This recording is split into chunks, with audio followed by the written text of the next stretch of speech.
सियावर रामचंद्र की जय। सियावर रामचंद्र की जय। श्रद्धेय मंच, सभी संत एवं ऋषिगण,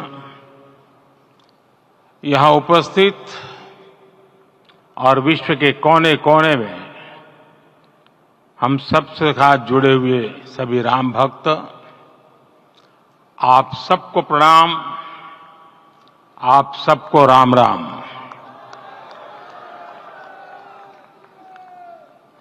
आज हमारे राम आ गए हैं।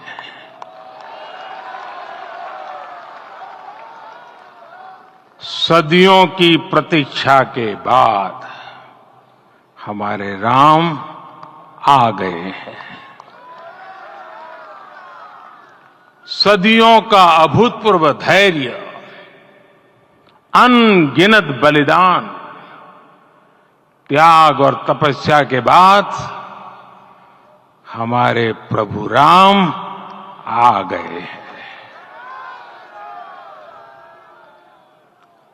इस शुभ घड़ी की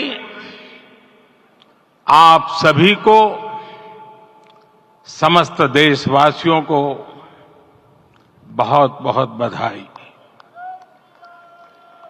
मैं अभी गर्भगृह में ईश्वरीय चेतना का साक्षी बनकर आपके सामने उपस्थित हुआ हूं। कितना कुछ कहने को है, लेकिन कंठ अवरुद्ध है। मेरा शरीर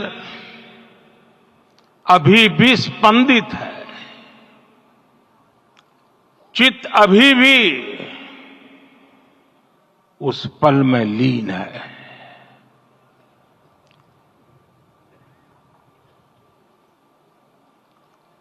हमारे रामलला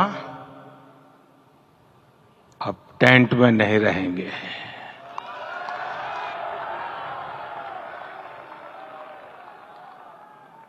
हमारे रामलला अब इस दिव्य मंदिर में रहेंगे।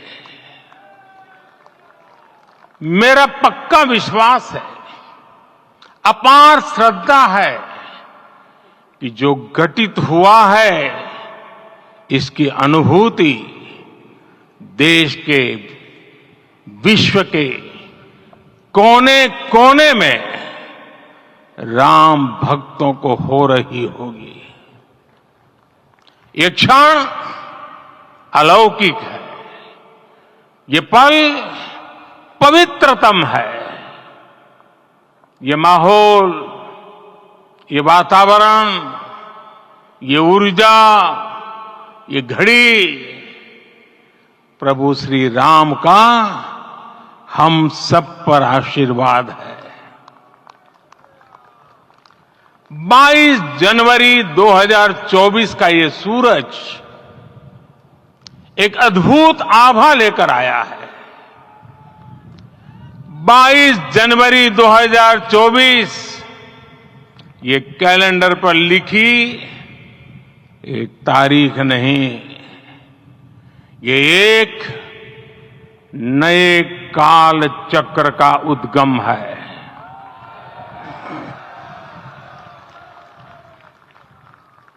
राम मंदिर के भूमि पूजन के बाद से प्रतिदिन पूरे देश में उमंग और उत्साह बढ़ता ही जा रहा था।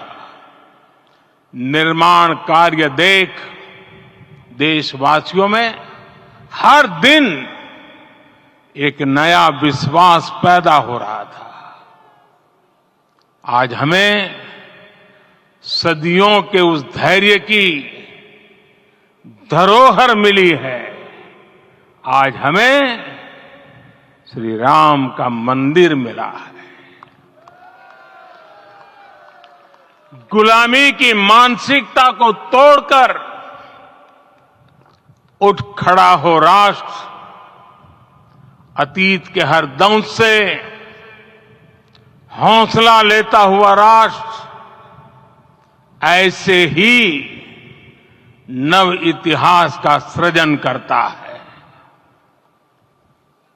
आज से 1000 साल बाद भी लोग आज की इस तारीख की, आज के इस पल की चर्चा करेंगे।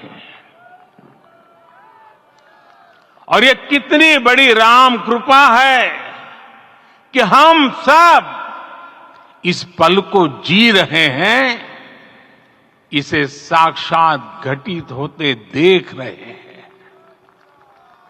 आज दिन, दिशाएं, दिगंत सब दिव्यता से परिपूर्ण है। ये समय सामान्य समय नहीं है। ये काल के चक्र पर सर्वकालिक शाही से अंकित हो रही अमिट स्मृति रेखाएं हैं। साथियों, हम सब जानते हैं कि जहां राम का काम होता है, वहां पवन पुत्र हनुमान अवश्य विराजमान होते हैं। इसलिए मैं राम भक्त हनुमान और हनुमान गढ़ी को भी प्रणाम करता हूं। मैं माता जानकी, लक्ष्मण जी, भरत, शत्रुघ्न सबको नमन करता हूं। मैं पावन अयोध्यापुरी और पावन सरयू को भी प्रणाम करता हूं। मैं इस पल दैवीय अनुभव कर रहा हूं कि जिनके आशीर्वाद से ये महान कार्य पूरा हुआ है। वे दिव्य आत्माएं, वे दैवीय विभूतियां भी इस समय हमारे आसपास उपस्थित है। मैं इनसे भी दिव्य चेतनाओं को भी कृतज्ञता पूर्वक नमन करता हूं। मैं आज प्रभु श्री राम से क्षमा याचना भी करता हूं। हमारे पुरुषार्थ, हमारे त्याग, तपस्या में कुछ तो कमी रह गई होगी कि हम इतनी सदियों तक ये कार्य कर नहीं पाए। आज वो कमी पूरी हुई है।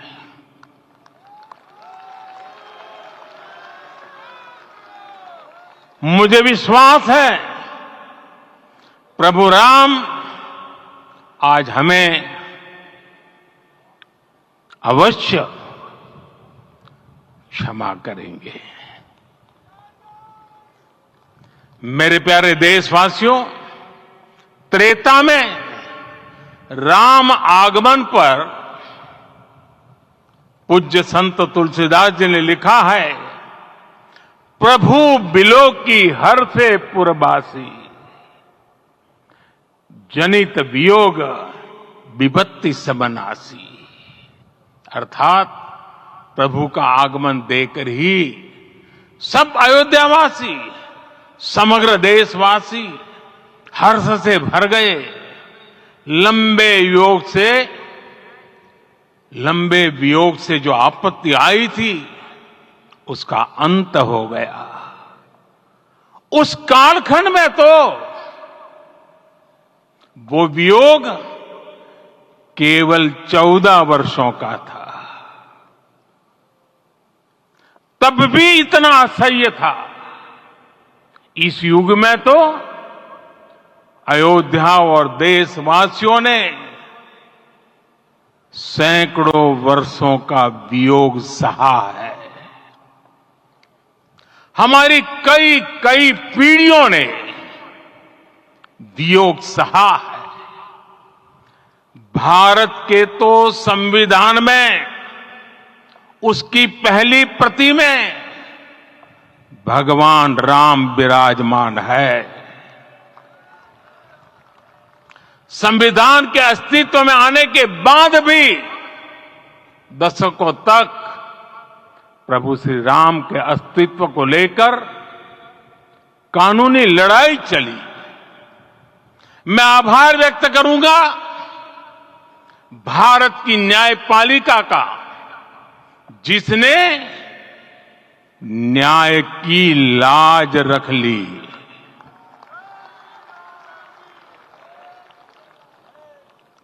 न्याय के पर्याय प्रभु राम का मंदिर भी न्यायबद्ध तरीके से ही बना। साथियों, आज गांव-गांव में एक साथ कीर्तन संकीर्तन हो रहे हैं। आज मंदिरों में उत्सव हो रहे हैं, स्वच्छता अभियान चलाए जा रहे हैं। पूरा देश आज दीपावली मना रहा है। आज शाम घर घर राम ज्योति प्रज्वलित करने की तैयारी है। कल मैं श्री राम के आशीर्वाद से धनुषकोडी में राम सेतु के आरंभ बिंदु अरिचल मुनाई पर था। जिस घड़ी प्रभु राम समुद्र पार करने निकले थे, वो एक पल था जिसने काल चक्र को बदला था। उस भावमय पल को महसूस करने का मेरा ये विनम्र प्रयास था। वहां पर मैंने पुष्प वंदना की। वहां मेरे भीतर एक विश्वास जगा कि जैसे उस समय काल चक्र बदला था, उसी तरह अब काल चक्र फिर बदलेगा और शुभ दिशा में बढ़ेगा। अपने 11 दिन के व्रत अनुष्ठान के दौरान मैंने उन स्थानों का चरण स्पर्श करने का प्रयास किया जहां प्रभु राम के चरण पड़े थे। चाहे वो नासिक का पंचवटी धाम हो, केरला का पवित्र त्रिपायर मंदिर हो, आंध्र प्रदेश में लेपाक्षी हो, श्रीरंगम में रंगनाथ स्वामी मंदिर हो, रामेश्वरम में श्री रामनाथ स्वामी मंदिर हो, या फिर धनुषकोडी। मेरा सौभाग्य है कि इसी पुनीत पवित्र भाव के साथ मुझे सागर से सरयू तक की यात्रा का अवसर मिला। सागर से सरयू तक हर जगह राम नाम का वही उत्सव भाव छाया हुआ है। प्रभु राम तो भारत की आत्मा के कण कण से जुड़े हुए हैं। राम भारतवासियों के अंतर मन में विराजे हुए हैं। हम भारत में कहीं भी किसी की अंतरात्मा को छुएंगे तो इस एकत्व की अनुभूति होगी, और यही भाव सब जगह मिलेगा। इससे उत्कृष्ट, इससे अधिक देश को समायोजित करने वाला सूत्र और क्या हो सकता है। मेरे प्यारे देशवासियों, मुझे देश के कोने कोने में अलग अलग भाषाओं में रामायण सुनने का अवसर मिला है, लेकिन विशेषकर पिछले 11 दिनों में रामायण अलग अलग भाषा में अलग राज्यों से मुझे विशेष रूप से सुनने का मौका मिला। राम को परिभाषित करते हुए ऋषियों ने कहा है, रमन्ते यस्मिन् इति रामः, अर्थात जिसमें रम जाए वही राम है। राम लोक की स्मृतियों में, पर्वत से लेकर परंपराओं में सर्वत्र समाये हुए हैं। हर युग में लोगों ने राम को जिया है। हर युग में लोगों ने अपने अपने शब्दों में अपनी अपनी तरह से राम को अभिव्यक्त किया है। और ये राम रस जीवन प्रवाह की तरह निरंतर बहता रहता है। प्राचीन काल से भारत के हर कोने के लोग राम रस का आचमन करते रहे हैं।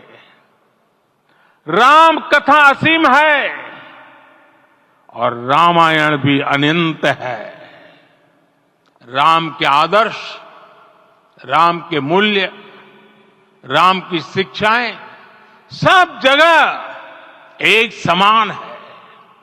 प्रिय देशवासियों, आज इस ऐतिहासिक समय में देश उन व्यक्तित्वों को भी याद कर रहा है जिनके कार्य और समर्पण की वजह से आज हम ये शुभ दिन देख रहे हैं। राम के इस काम में कितने ही लोगों ने त्याग और तपस्या की पराकाष्ठा करके दिखाई है। उन अनगिनत राम भक्तों के, उन अनगिनत कार सेवकों के और उन अनगिनत संत महात्माओं के हम सब ऋणी हैं। साथियों, आज का ये अवसर उत्सवता का क्षण तो है ही, लेकिन इसके साथ ही यह क्षण भारतीय समाज की परिपक्वता के बोध का भी क्षण है। हमारे लिए ये अवसर सिर्फ विजय का नहीं, विनय का भी है। दुनिया का इतिहास साक्षी है कि कई राष्ट्र अपने ही इतिहास में उलझ जाते हैं। ऐसे देशों ने जब भी अपने इतिहास की उलझी हुई गांठों को खोलने का प्रयास किया, उन्हें सफलता पाने में बहुत कठिनाई आई, बल्कि कई बार तो पहले से ज्यादा मुश्किल परिस्थितियां बन गई। लेकिन हमारे देश ने इतिहास की इस गांठ को जिस गंभीरता और भावुकता के साथ खोला है, वो ये बताती है कि हमारा भविष्य हमारे अतीत से बहुत सुंदर होने जा रहा है। वो भी एक समय था जब कुछ लोग कहते थे कि राम मंदिर बना तो आग लग जाएगी। ऐसे लोग भारत के सामाजिक भाव की पवित्रता को नहीं जान पाए। रामलला के इस मंदिर का निर्माण भारतीय समाज के शांति, धैर्य, आपसी सद्भाव और समन्वय का भी प्रतीक है। हम देख रहे हैं ये निर्माण किसी आग को नहीं, बल्कि ऊर्जा को जन्म दे रहा है। राम मंदिर समाज के हर वर्ग को एक उज्जवल भविष्य के पथ पर बढ़ने की प्रेरणा लेकर आया है। मैं आज उन लोगों से आह्वान करूंगा, आइए आप महसूस कीजिए, अपनी सोच पर पुनर्विचार कीजिए। राम आग नहीं है, राम ऊर्जा है। राम विवाद नहीं, राम समाधान है। राम सिर्फ हमारे नहीं है, राम तो सबके हैं। राम वर्तमान नहीं, सिर्फ वर्तमान ही नहीं, राम अनंत काल है। साथियों, आज जिस तरह राम मंदिर प्राण प्रतिष्ठा के इस आयोजन से पूरा विश्व जुड़ा हुआ है, उसमें राम की सर्वव्यापकता के दर्शन हो रहे हैं। जैसा उत्सव भारत में है, वैसा ही अनेक देशों में है। आज अयोध्या का यह उत्सव रामायण की उन वैश्विक परंपराओं का भी उत्सव बना है। रामलला की ये प्रतिष्ठा वसुधैव कुटुंबकम के विचार की भी प्रतिष्ठा है। साथियों, आज अयोध्या में केवल श्री राम के विग्रह रूप की प्राण प्रतिष्ठा नहीं हुई है, ये श्री राम के रूप में साक्षात भारतीय संस्कृति के प्रति अटूट विश्वास की भी प्राण प्रतिष्ठा है। ये साक्षात मानवीय मूल्यों और सर्वोच्च आदर्शों की भी प्राण प्रतिष्ठा है।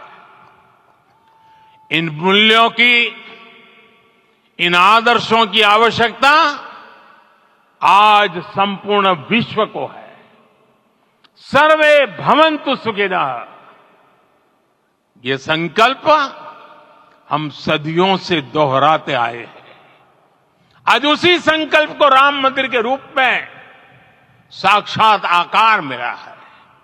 ये मंदिर मात्र एक देव मंदिर नहीं है, ये भारत की दृष्टि का, भारत के दर्शन का, भारत के दिग्दर्शन का मंदिर है।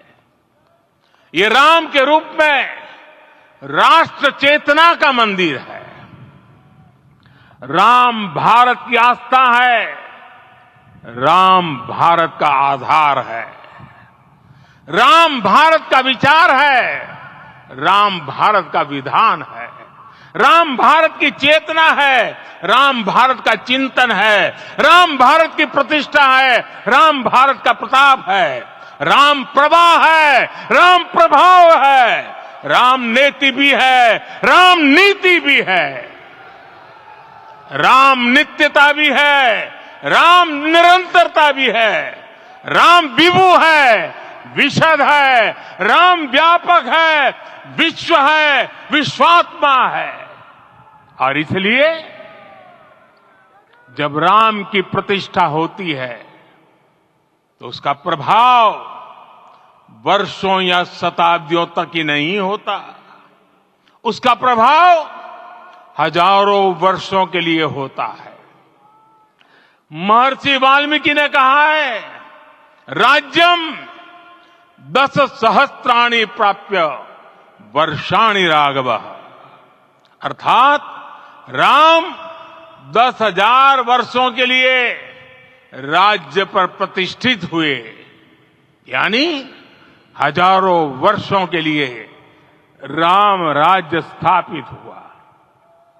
जब त्रेता में राम आए थे तब हजारों वर्षों के लिए राम राज्य की स्थापना हुई थी। हजारों वर्षों तक राम विश्व पथ प्रदर्शन करते रहे थे। और इसलिए मेरे प्यारे देशवासियों, आज अयोध्या भूमि हम सभी से, प्रत्येक राम भक्त से, प्रत्येक भारतीय से कुछ सवाल कर रही है। श्री राम का भव्य मंदिर तो बन गया, अब आगे क्या? सदियों का इंतजार तो खत्म हो गया, अब आगे क्या?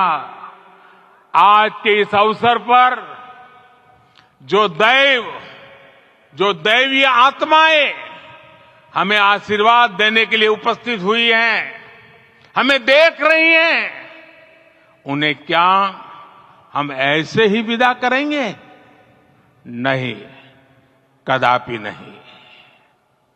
आज मैं पूरे पवित्र मन से महसूस कर रहा हूं कि काल चक्र बदल रहा है। ये सुखद संयोग है कि हमारी पीढ़ी को एक कालजयी पथ के शिल्पकार के रूप में चुना गया है। 1000 वर्ष बाद की पीढ़ी राष्ट्र निर्माण के हमारे आज के कार्यों को याद करेगी। इसलिए मैं कहता हूं, यही समय है, सही समय है। हमें आज से, इस पवित्र समय से अगले 1000 साल के भारत की नींव रखनी है।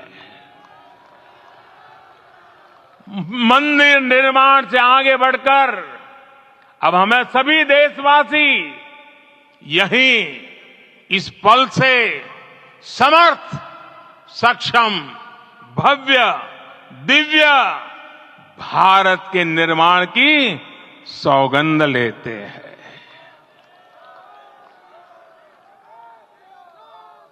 राम के विचार मानस के साथ ही जनमानस में भी हो, यही राष्ट्र निर्माण की सीढ़ी है। साथियों, आज के युग की मांग है कि हमें अपने अंतःकरण को विस्तार देना होगा। हमारी चेतना का विस्तार देव से देश तक, राम से राष्ट्र तक होना चाहिए। हनुमान जी की भक्ति, हनुमान जी की सेवा, हनुमान जी का समर्पण, ये ऐसे गुण हैं जिन्हें हमें बाहर नहीं खोजना पड़ता। प्रत्येक भारतीय में भक्ति, सेवा और समर्पण के भाव समर्थ, सक्षम, भव्य, दिव्य भारत का आधार बनेंगे। और यही तो है देव से देश और राम से राष्ट्र की चेतना का विस्तार। दूर सुदूर जंगल में, कुटिया में जीवन गुजारने वाली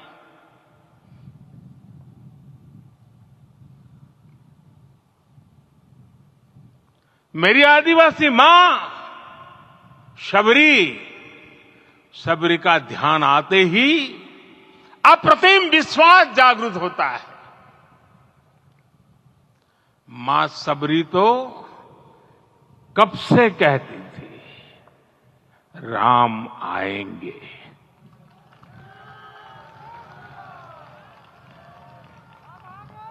प्रत्येक भारतीय में जन्मा यही विश्वास समर्थ, सक्षम, भव्य भारत का आधार बनेगा।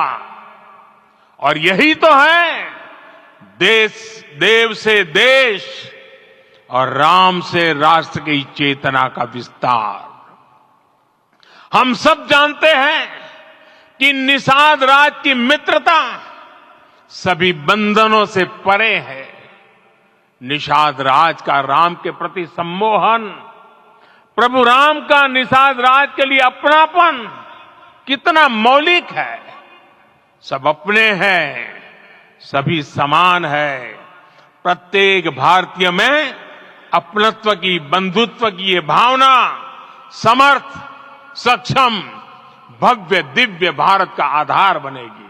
और यही तो है देव से देश और राम से राष्ट्र की चेतना का विस्तार। साथियों, आज देश में निराशा के लिए रत्ती भर भी स्थान नहीं है। मैं तो बहुत सामान्य हूं, मैं तो बहुत छोटा हूं।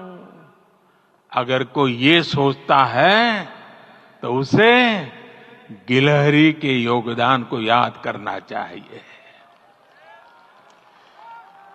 गिलहरी का स्मरण ही हमें हमारी इस हिचक को दूर करेगा, हमें सिखाएगा कि छोटे बड़े हर प्रयास की अपनी ताकत होती है, अपना योगदान होता है।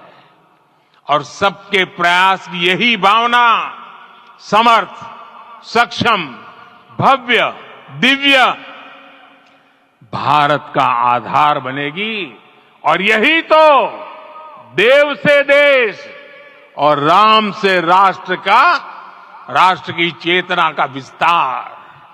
साथियों, लंकापति रावण प्रकांड ज्ञानी थे, अपार शक्ति के धनी थे, लेकिन जटायु जी की मूल्य निष्ठा देखिए। वे महाबली रावण से भिड़ गए। उन्हें भी पता था कि वो रावण को परास्त नहीं कर पाएंगे, लेकिन फिर भी उन्होंने रावण को चुनौती दी। कर्तव्य की यही पराकाष्ठा समर्थ, सक्षम, भव्य, दिव्य भारत का आधार है। और यही तो है देव से देश और राम से राष्ट्र की चेतना का विस्तार। आइए हम संकल्प लें कि राष्ट्र निर्माण के लिए हम अपने जीवन का पल पल लगा देंगे। राम काज से राष्ट्र काज, समय का पल पल, शरीर का कण कण राम समर्पण को राष्ट्र समर्पण के ध्येय से जोड़ देंगे। मेरे देशवासियों, प्रभु श्री राम की हमारी पूजा विशेष होनी चाहिए। ये पूजा स्व से ऊपर उठ करके समष्टि के लिए होनी चाहिए। ये पूजा अहम से उठकर वयम के लिए होनी चाहिए। प्रभु को जो भोग चढ़ेगा वो विकसित भारत के लिए हमारे परिश्रम की पराकाष्ठा का प्रसाद भी होगा। हमें नित्य पराक्रम, पुरुषार्थ, समर्पण का प्रसाद प्रभु राम को चढ़ाना होगा। इनसे नित्य प्रभु राम की पूजा करनी होगी, तब हम भारत को वैभवशाली और विकसित बना पाएंगे। मेरे प्यारे देशवासियों, ये भारत के विकास का अमृत काल है। आज भारत युवा शक्ति की पूंजी से भरा हुआ है, ऊर्जा से भरा हुआ है। ऐसी सकारात्मक परिस्थितियां फिर न जाने कितने समय बाद बनेगी। हमें अब चूकना नहीं है, हमें अब बैठना नहीं है। मैं अपने देश के युवाओं से कहूंगा, आपके सामने हजारों वर्ष की परंपरा की प्रेरणा है। आप भारत की उस पीढ़ी का प्रतिनिधित्व करते हैं जो चांद पर तिरंगा लहरा रही है। वो 15 लाख किलोमीटर की यात्रा करके सूर्य के पास जाकर मिशन आदित्य को सफल बना रही है। जो आसमान में तेजस और सागर में विक्रांत का परचम लहरा रही है। अपनी विरासत पर गर्व करते हुए आपको भारत का नव प्रभात लिखना है। परंपरा की पवित्रता और आधुनिकता की अनंतता, दोनों ही पथ पर चलते हुए भारत समृद्धि के लक्ष्य तक पहुंचेगा। मेरे साथियों, आने वाला समय अब सफलता का है। आने वाला समय अब सिद्धि का है। ये भव्य राम मंदिर साक्षी बनेगा भारत के उत्कर्ष का, भारत के उदय का। ये भव्य राम मंदिर साक्षी बनेगा भव्य भारत के अभ्युदय का, विकसित भारत का। ये मंदिर सिखाता है कि अगर लक्ष्य सत्य प्रमाणित हो, अगर लक्ष्य सामूहिकता और संगठित शक्ति से जन्मा हो, तब उस लक्ष्य को प्राप्त करना असंभव नहीं है। ये भारत का समय है और भारत अब आगे बढ़ने वाला है। शताब्दियों की प्रतीक्षा के बाद हम यहां पहुंचे हैं। हम सब ने इस युग का, इस कालखंड का इंतजार किया है। अब हम रुकेंगे नहीं, हम विकास की ऊंचाई पर जाकर ही रहेंगे। इसी भाव के साथ रामलला के चरणों में प्रणाम करते हुए आप सभी को बहुत बहुत शुभकामनाएं। सभी संतों के चरणों में मेरे प्रणाम। सियावर रामचंद्र की, सियावर रामचंद्र की, सियावर रामचंद्र की।